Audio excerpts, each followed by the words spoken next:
Assalamualaikum warahmatullahi wabarakatuh. Kembali lagi di channel Ngaji Akhir Zaman. Di video kali ini kami akan membagikan ceramah Gus Baha yang membahas tentang jika kita tidak percaya dengan Al-Quran, maka kita boleh membuat tandingannya. Untuk lebih jelasnya, mari kita simak videonya sama-sama. Sekian dari saya. Wassalamualaikum warahmatullahi wabarakatuh. Salam NKRI. Quran itu misalnya klaim-klaiman kitab suci, Quran itu fair. Itu nih kita bimbing qabli hada au atharatin min ilm. Kalau kamu tidak percaya Quran, tidak percaya Taurat, nggak apa-apa, kamu bikin buku tandingan, tapi yang sekualitas Quran. Dan itu Quran tenang saja, silahkan ngarang. Kalau kamu ngarang sendiri tidak bisa, sama teman-temannya. Qul fa'tu bi suratim. Kalau kurang orang banyak, buat usyuhada, aku ngajak konco. Wakil tonan, ada kompetisi siapa yang bisa ngarang nandingi Quran.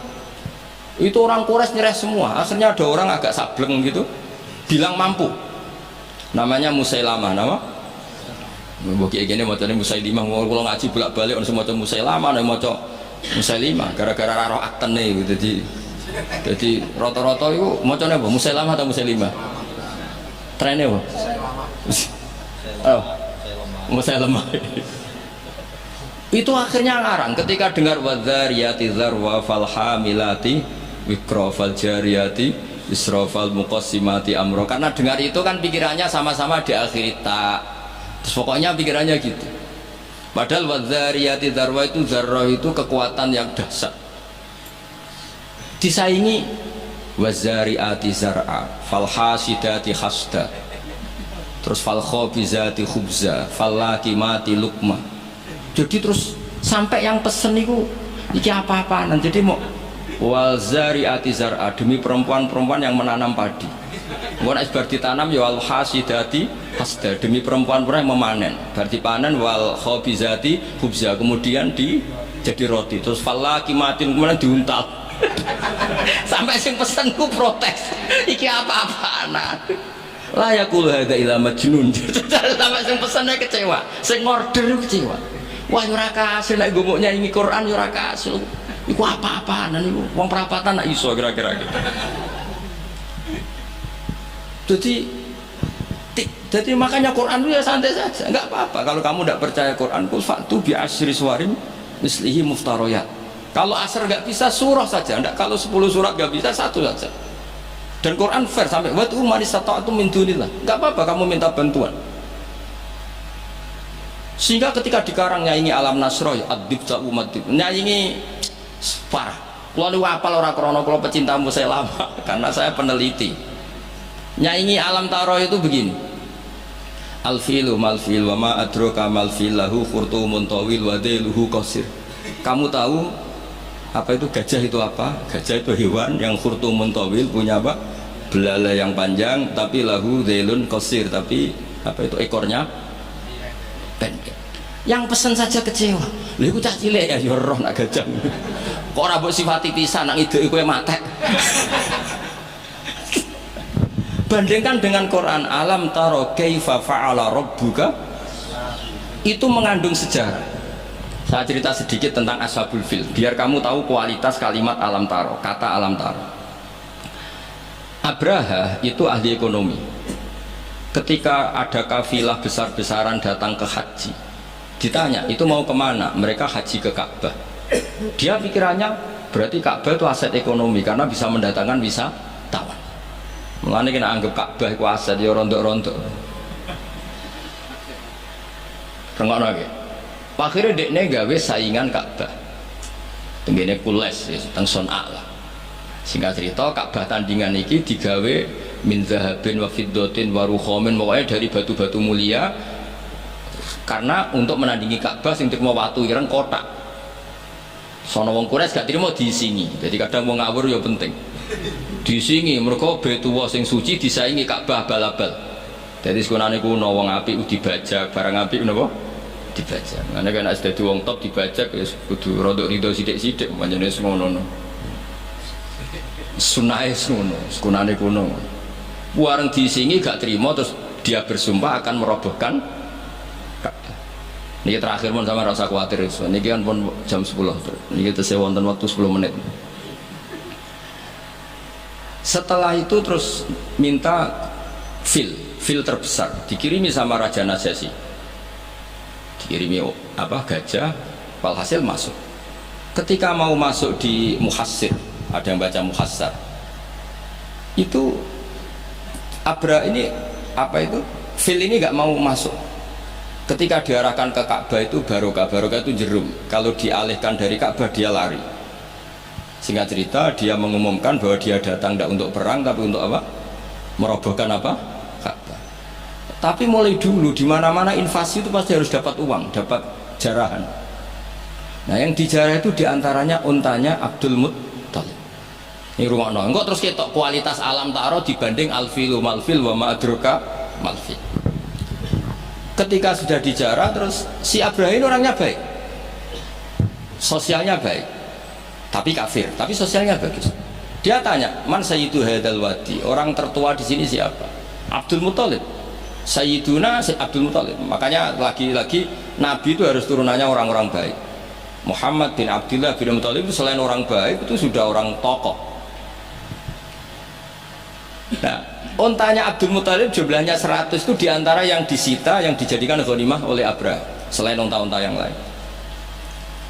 Setelah Abdul Muttalib datang di perkemahan siapa? Abraha. Itu wibawanya Abdul Muttalib itu menjadikan Abraha nggak berani karena Abdul Muttalib membawa Nur Muhammad SAW. Itu Abraha bilang gini, spontan ketika melihat wajahnya Abdul Muttalib, ganteng Abdul Muttalib dan wibawa. Anta Sayyidu Hadal Wadi, naam, anak Abdul Muttalib Sayyidu Hadal Wadi. Saya ketua di sini di lembah ini. Saya sebenarnya ingin kau duduk samping saya, tapi umat saya pasti tidak terima karena ini kursi kerajaan, yang boleh duduk hanya saya. Tapi saya nggak berani duduk di atas kamu. Saking wibanya Sayyid Abdul Muttalib. Akhirnya sama-sama duduk di bawah. Sudah hormat sedemikian rupa Abraha sama Abdul Muttalib, saking wibawanya Abdul Muttalib. Makanya syaratnya kiai ya kudu ana wibawane lha ben piye sawangane. Karena saul fi qulubil ladzina kafarur ruh. Makanya Nabi ngendikan nusirtu birruh bi masirata syahrin. Saya itu punya wibawa yang radiusnya itu perjalanan 1 bulan. Ya udah boleh kiai kok ndak wibawa. Ora wibawa ya jaim lah, jaga imet lah setidaknya supaya kelihatan wibawa. Tapi Abraha begitu kaget ketika ditanya Abdul Muttalib, apa hubungan kamu dengan Ka'bah, dengan Baitullah? Kata Abdul Muttalib lucu jawabannya, nggak ada hubungan apa-apa, sementing ontaku kembalikan. Kagetnya minta ampun Abraha. Loh, kamu itu Sayyidu Hadal Wadi, semua orang itu khawatir Ka'bah saya robohkan karena itu adalah dinuhum, itu agama mereka. Kamu yang ketuanya malah tidak peduli, tapi hanya peduli dengan onta. Mulai kecewa, saya kecewa hormat kamu. Ternyata kamu orang yang sangat materialistik. Tapi apa kata Abdul Muttalib? Loh karena li'ani robbuhu, saya ini yang punya robun, maknanya saya ini yang punya unta itu, ini robbuhunna, saya yang punya unta-unta itu. Wali anna lihadal baiti robban hamahu, Baitullah itu ada yang punya, itu udah urusan saya. Dia punya robban hamahu, punya yang punya dan akan melindungi yang punya, itu tidak kewajiban saya, kewajibannya yang punya. Menjadi Baitullah, orang Baitu Abdul Muttalib. Akhirnya Abraha, ini ngawur tapi kok pinter kira-kira gitu. Sudah silahkan kalau mau rusak silahkan, kamu akan berurusan dengan yang punya. Wes, oke dari Abraha, macam aku pengen rusak Ka'bah, untuk dibalik no, wes untuk tak balik no, saya pengen rusak Ka'bah. Ya monggo, tapi kamu berurusan sama yang punya. Ya, ini masih maulid karena ini mbahnya Rasulullah Shallallahu Alaihi Wasallam. Kesana. Tapi sebelum Abraha datang, ini Abdul Muttalib fa'atal baita, kemudian datang ke Baitullah wa akhudha bi halaqatil bab, dia megang apa, kalau di pintu dulu itu kan pegangannya itu kan bunder, makanya disebut halaqatil bab, maksudnya handle-nya itu kan bulat. Terus beliau berdoa, dongane lucu. Ya Allah, di mana-mana orang itu ya menyelamatkan asetnya. Ya, engkau harus menyelamatkan asetmu dong. Santai aja. Oleh ngomong ngendikan ngono tok, ditinggal mire.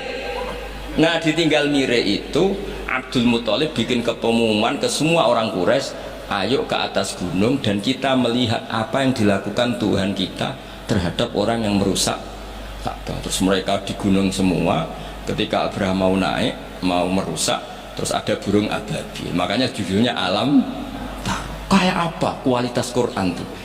Cerita sejarah dengan sederhana tapi kualitas maknanya luar biasa. Alam Taro. Kenapa kok ada Alam Taro? Apakah kamu tidak melihat? Karena semua suku Quraisy itu naik gunung dan melihat apa yang maka dimulai dengan Alam Taro.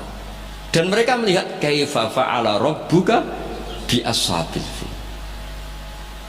Disaingi al-filu mal-fil wa ma adraka mal-fil lahu khurtumun tawil wa dhilhu qasir. Jadi sehingga Alam Taro ini kualitasnya luar biasa memang.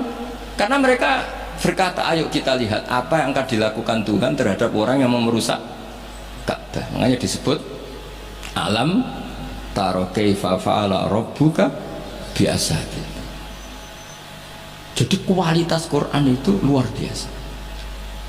Nah, sehingga terus kita ini harus tahu bahwa mukjizat Nabi tertinggi itu apa? Quran. Makanya Burdah itu kalau muji Quran itu luar biasa. Ayatu hakim minar rahmani muhdatsatun qadimatun sifatul musifil kitab, terus sampai saat terus muhakkamatun fama yubtina min subain saat terus. Di antara sifat yang diutarakan Burdah apa? Kalau berdebat itu tidak pernah kalah. Ya tadi Quran itu kalau berdebat itu tidak pernah kalah kayak tadi. Ketika Musa mensifati Tuhan dengan status Tuhan langit dan bumi, Fir'aun itu masih ngeles.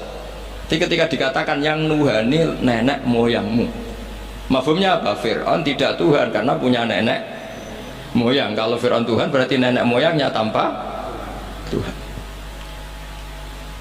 Ya, ini cerita-cerita tentang apa mukjizat.